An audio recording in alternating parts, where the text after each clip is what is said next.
Ronald Reagan said the 9 most terrifying words in the English language are, "I'm from the government and I'm here to help." 3 decades later, American life is micromanaged at every imaginable level. Citizens' basic day-to-day activities are subject to government scrutiny. We endure a federal government that has invaded virtually every aspect of our lives, from light bulbs to toilets to lemonade stands and well beyond. The federal government regulates everything and anything: how much water goes into your toilet, how much water comes out of your shower head, the temperature of the water in your washing machine, how many miles to the gallon your car has to get.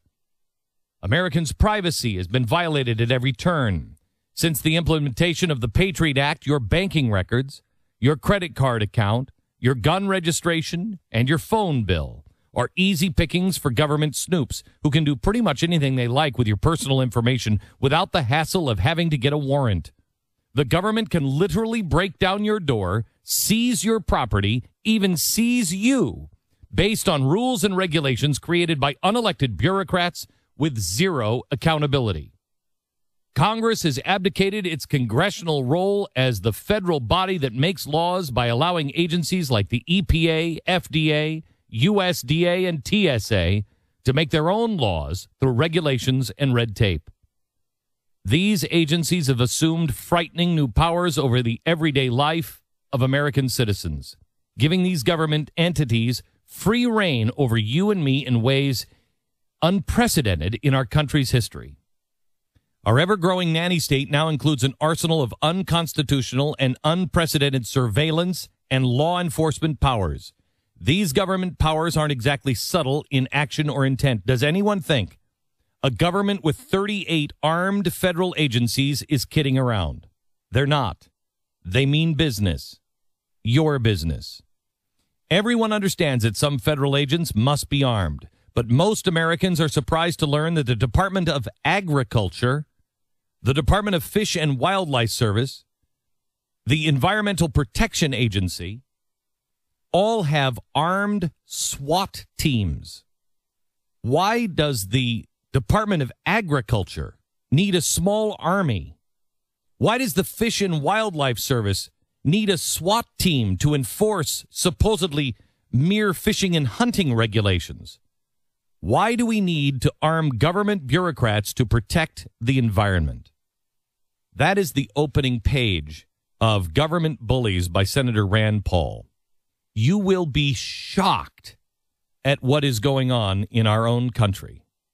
You will be shocked by the stories of average citizens, people who have been arrested and went to prison for moving dirt on their own land. And it didn't start with Barack Obama. Rand Paul is with us now. Senator, how are you, sir? Good morning, Glenn. Thanks for having me.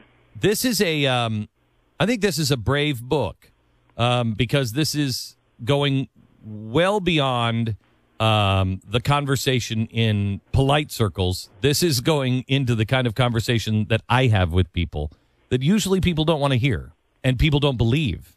Well, I think when you hear these personal stories, of a nurse in Mississippi who got 7 years in prison, she'd never had a speeding ticket, and she was selling lots for her father, who was developing lots to sell for houses, and their crime is putting clean dirt on dry land. And she went to prison for 7 years. She had a 2-year-old daughter. Her dad's still in prison for 10 years. She was afraid to come to our hearing in Washington because she was afraid that they'll keep her dad in for the full 10 years. Explain the dirt thing. We started out with the Clean Water Act, and it was well-intentioned, and I actually agree with the principle. You shouldn't be allowed to dump chemicals or pollutants into the navigable waters of the United States. But what they did is these bureaucrats over time came to interpret dirt as a pollutant, and your backyard became a navigable water. And so we took something well-intentioned and went crazy with it. Wait, how did that possibly happen? Well, they said your backyard could be a navigable water because birds could fly from the Everglades and land in your backyard when there's a puddle back there, and so therefore your backyard is a wetlands. We spend $200 million now policing people's backyards and fining them and jailing them. Tell me about Jim Starr. Jim Starr was like a lot of people, wanted to buy some land, get ahead, start a business. He wanted to grow mushrooms. He bought a boggy piece of land, but it was zoned for agriculture. In fact, he had to pay taxes for it being agricultural land. He got local permits, but then when he started to build, the EPA and the Corps came in and said, no, this is a wetlands. And they basically took the value of his land. He spent years and hundreds of thousands of dollars trying to please them.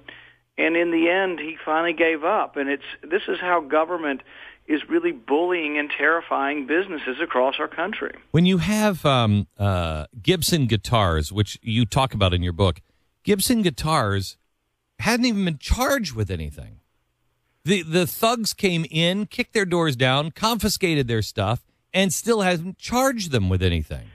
And they use this bullying tactic. They do threaten them with something, though. They threaten them with jail time. And the thing is what really gets me about the Gibson guitar case is they're not accused of breaking an American law passed by Congress. They're accused of breaking an Indian law passed by the Indian Parliament. We've incorporated all foreign fishing regulations into our law. For each infraction, you can go to jail for a year.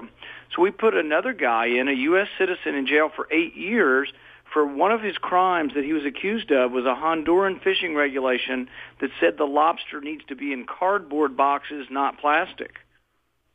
Rand, what the hell's happening to us? Well, it's part of a larger problem where we let unelected bureaucrats write the laws. And this is what your representatives have done. They basically have abdicated their responsibility, and so all of the laws now are vague outlines of what the laws become, and we let the bureaucrats finish off the law. So like Obamacare had 1,800 references to the secretary shall at a later date make this decision. Dodd-Frank had 400 rules that became 8,000 pages of regulations at a later date by someone who you can't unelect. This happens in all this regulatory policy, and you're right, it wasn't just President Obama. The wetlands, all the craziness with the wetlands got started under the first George Bush, who said, read my lips, no new wetlands, no wetlands will be, there'll be no loss of wetlands under my administration, which he kept better than his tax promise. But in the end, he doubled the amount of land that was under review for wetlands, and now we have the EPA and the Corps in people's backyards basically looking at leaves to see if the leaves are blackened to determine whether it's a wetlands. Okay, I know this isn't in the book because it just happened over the weekend, but the family that has the golden eagles, the double golden eagle, the gold coins from 1933, family member put them in a safety deposit box back in 1933. They were confiscated. These coins were in the safety deposit box. The family completely forgot about them. They bring them out. The family finds them. They're worth millions and millions and millions of dollars. And the government has just decided, nope, you don't get those coins. Those are ours.